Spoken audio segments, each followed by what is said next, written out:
This channel does not promote any violent, harmful, or illegal activities. All content provided by this channel is meant for an educational purpose only.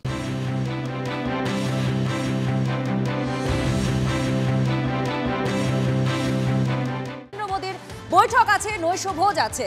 আর আপনারা জানেন প্রধানমন্ত্রী নরেন্দ্র মোদী বিহারের নির্বাচনের ফলাফলের দিনই তার টার্গেট ফিক্সড করে দিয়েছিলেন যে এবার বাংলা। আর আজ যেখানে বঙ্গের সাংসদরা উপস্থিত থাকবেন, তাদেরকে কি ভোকাল টনিক দিতে পারেন, কি পথ বাতলে দিতে পারেন, সেদিকে আমাদের নজর থাকছে। জ্যোতির্ময় কর্মকার আমাদের প্রতিনিধি আমাদের সঙ্গে এই মুহূর্তে রয়েছেন। জ্যোতির্ময়, আজ বঙ্গের সাংসদদের জন্য কি বার্তা হতে পারে প্রধানমন্ত্রী নরেন্দ্র মোদীর? দেখো, যে প্রেক্ষাপটে এই নৈশভোজের বৈঠক হচ্ছে সেটা যথেষ্ট গুরুত্বপূর্ণ। বিহার নির্বাচনে জয়ের পর প্রধানমন্ত্রী নরেন্দ্র মোদী এই প্রথম এনডিএর সমস্ত সাংসদদের নিজের বাসভবনে নৈশভোজের বৈঠকে ডেকেছেন। কিছুক্ষণ আগেই যখন সমস্ত সাংসদরা এক এক করে তার ৭ নম্বর লোক কল্যাণ মার্গের বাসভবনে পৌঁছচ্ছিলেন, সেই সময়তে অনুরাগ ঠাকুর তিনি ঢোকার সময় বলেন যে আগলা ভোজ বেঙ্গলকে জিতকে লিয়ে হোগা। অর্থাৎ আজকের বৈঠকে কোথাও বাংলা যে গুরুত্বপূর্ণ ভূমিকা পেতে চলেছে তা অনুরাগ ঠাকুরের মতো অন্য রাজ্যের সাংসদের মুখেও বা প্রাক্তন কেন্দ্রীয় মন্ত্রীর মুখেও কিন্তু সেই কথা উঠে আসছে। স্বাভাবিকভাবেই আজকে আমাদের নজর থাকবে যে প্রধানমন্ত্রী নরেন্দ্র মোদী তিনি বাংলা নিয়ে আলাদা করে কোনো বার্তা দেন কিনা। গত মঙ্গলবার এনডিএ সংসদীয় দলের বৈঠক ছিল।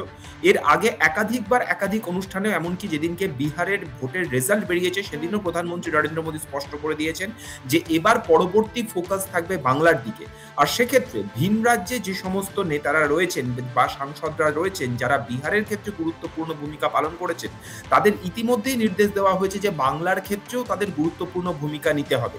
কিন্তু সেই গুরুত্বপূর্ণ ভূমিকা কি হতে চলেছে, প্রচারের ইস্যু কি হবে, কিভাবে তারা আন্দোলন করবেন, তার রূপরেখা কি হবে, সেই বিষয়ে প্রধানমন্ত্রী নরেন্দ্র মোদী আজকে কোনো বার্তা দেন কিনা মূলত নজর থাকছে আমাদের সেদিকেই, এবং বাংলার সাংসদের সঙ্গে তিনি আলাদা করে কোনো কথা বলেন কিনা নজর থাকছে সেদিকেও। ৮ ঘন্টা আগে বৈঠক শুরু হয়েছে, স্বাভাবিকভাবেই আপাতত ২ ঘন্টা আমাদের অপেক্ষা করতে হবে এই বৈঠক থেকে কি বেরিয়ে আসে তার জন্য। তার মধ্যে আপনাদের আমরা শোনাবো প্রধানমন্ত্রী নরেন্দ্র মোদী বিহারের নির্বাচনের পরে বাংলাকে টার্গেট করে কি বলেছিলেন, শুনুন। और अब आज की इस विजय ने भाजपा कार्यकर्ताओं को केरला, तमिलनाडु, पुडुचेरी, असम और पश्चिम बंगाल में भी नई ऊर्जा से भर दिया है। गंगा जी यहां बिहार से बहते हुए ही बंगाल तक पहुंचती है। बिहार ने बंगाल में भाजपा की विजय का रास्ता भी बना दिया है।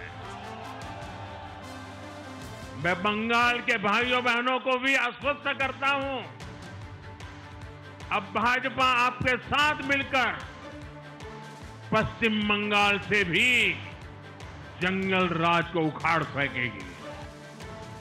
আর রাজ্যের বিরোধী দলনেতা শুভেন্দু অধিকারী তিনি বলছেন বদল আর বদলা দুটোই হবে এই বঙ্গে। তিনি কি বলছেন, কোথায় বলছেন আপনাদের জানাবো, কারণ সংকল্প যাত্রা, সেই সংকল্প যাত্রা আজকে উলুবেড়িয়ায় করেন। পরিবর্তন সংকল্প সভা এটার নাম দেওয়া হয়।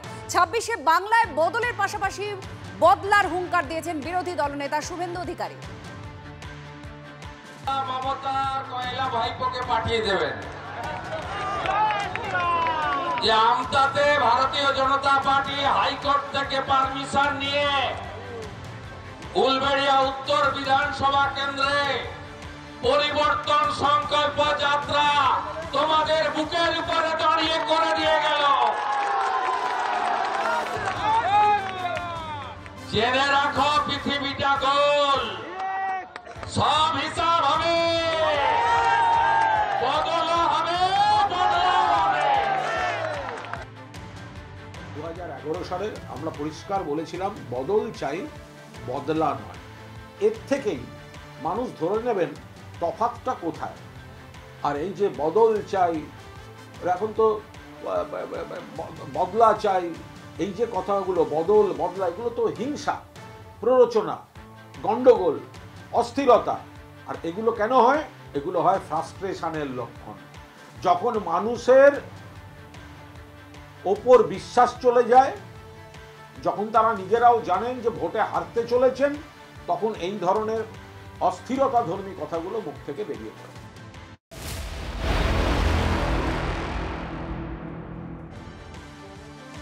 এসআইআর নিয়ে গতকাল লোকসভা থেকে তীব্র আক্রমণ অমিত শাহ, এবং তিনি পরিষ্কারভাবে বলছেন এসআইআর নিয়ে কিছু দলের সমস্যা হচ্ছে, বিরোধীদের আক্রমণ করেন অমিত শাহ। তিনি বলছেন যে কয়েকজনের, মানে কয়েক বিরোধী দলের কথা বলতে গিয়ে তিনি বলেছেন যে কয়েকজনের স্বার্থে সমস্যা হচ্ছে, কয়েকজনের যন্ত্রণা হচ্ছে বুঝতে পারছি, কিছু দলের রাজনৈতিক স্বার্থ আহত হচ্ছে।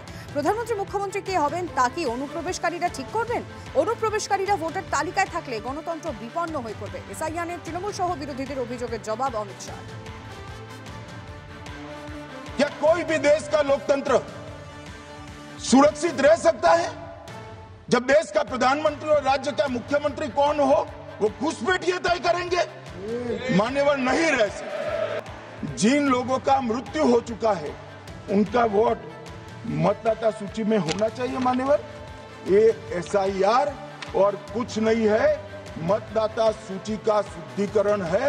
मैं मानता हूं इससे कुछ दलों के राजनीतिक स्वार्थ आहत होते हैं। मुझे उन दलों के प्रति एक प्रकार से अनुकंपा भी है, क्योंकि देश के मतदाता तो वोट देते नहीं हैं।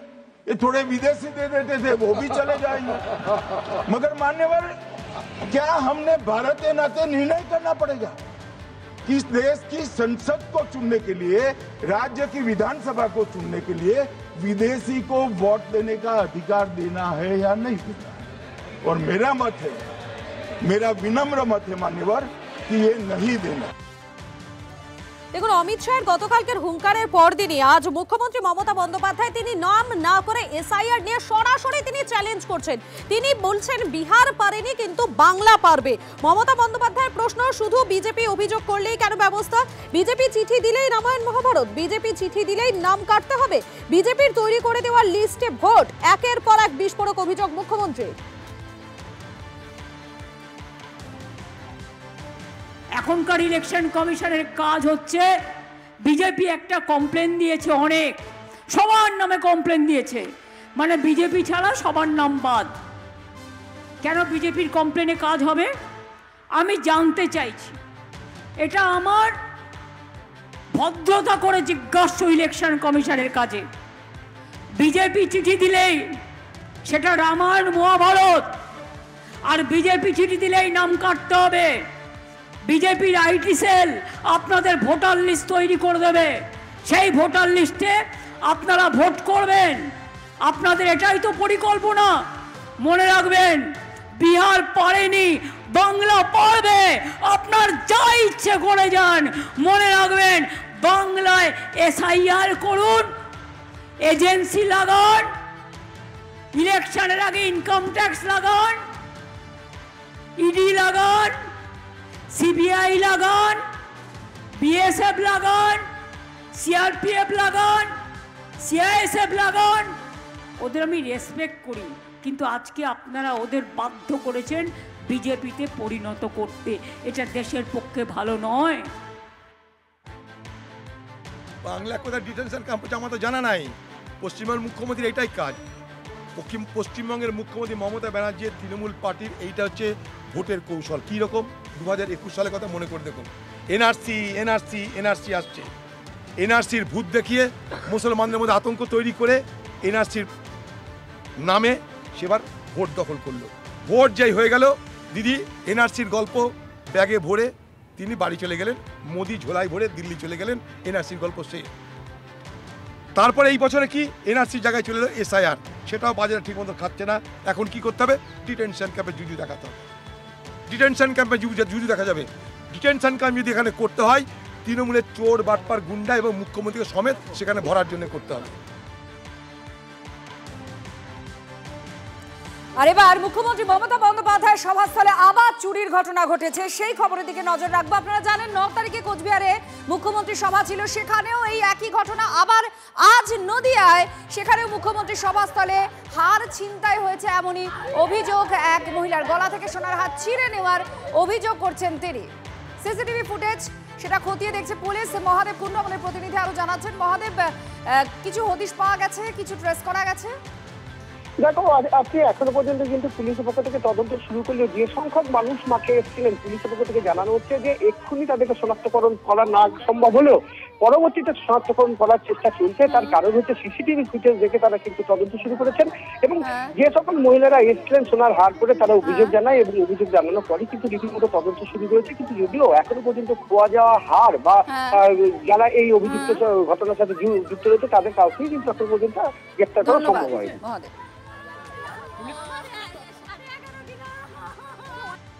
আপনার নামটা কি দিদি? আপনার নামটা কি? আপনার কোথায় বাড়ি? কোথায়? খামারপাড়ায়। কখন এসেছিলেন? সকালবেলা কখন এসেছিলেন? আপনাদের তিনজনের বাড়ি একই জায়গায়? দেখেছেন? তাদের দেখেছেন চিন্তা করে নিয়ে যাচ্ছে?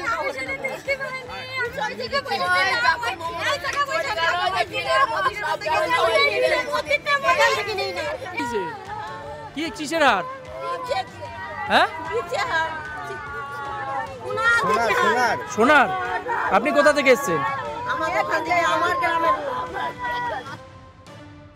দেখুন, ধূমপান বিতর্কে লোকসভায় রীতিমতো একটা শোরগোল পড়ে গিয়েছে। আর তখনই কি দেখা যাচ্ছে? তখনই দেখা যাচ্ছে সৌগতকে কটাক্ষ করতে ছাড়ছেন না কেন্দ্রীয় মন্ত্রী গিরিরাজ সিং। তিনি বলছেন দাদা চুরিও করেন প্রকাশ্যে, ধূমপানও করেন প্রকাশ্যে। সংসদ চত্বরে তৃণমূল সাংসদকে কটাক্ষ কেন্দ্রীয় মন্ত্রী।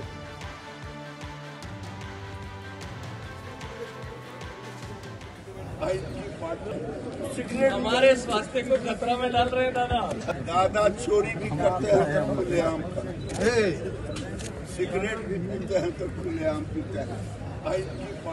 दादा चोरी भी करते हैं तो खुलेआम सिगरेट भी पीते हैं तो खुलेआम पीते हैं। सिगरेट हमारे स्वास्थ्य को खतरा में डाल रहे हैं दादा। दादा चोरी भी करते हैं तो खुलेआम सिगरेट पी रहे थे तो केंद्रीय मंत्री कर रहे हैं सार्वजनिक जगह में नहीं पी सकते ना। आप केंद्रीय मंत्री का बात सुनाइए, हमको क्यों बोलेंगे? सर परिसर में तो नहीं पी सकते ना सर? नहीं पी सकते। पी सकते हैं बिल्डिंग में नहीं पी सकते, बाहर खुला जगह पे।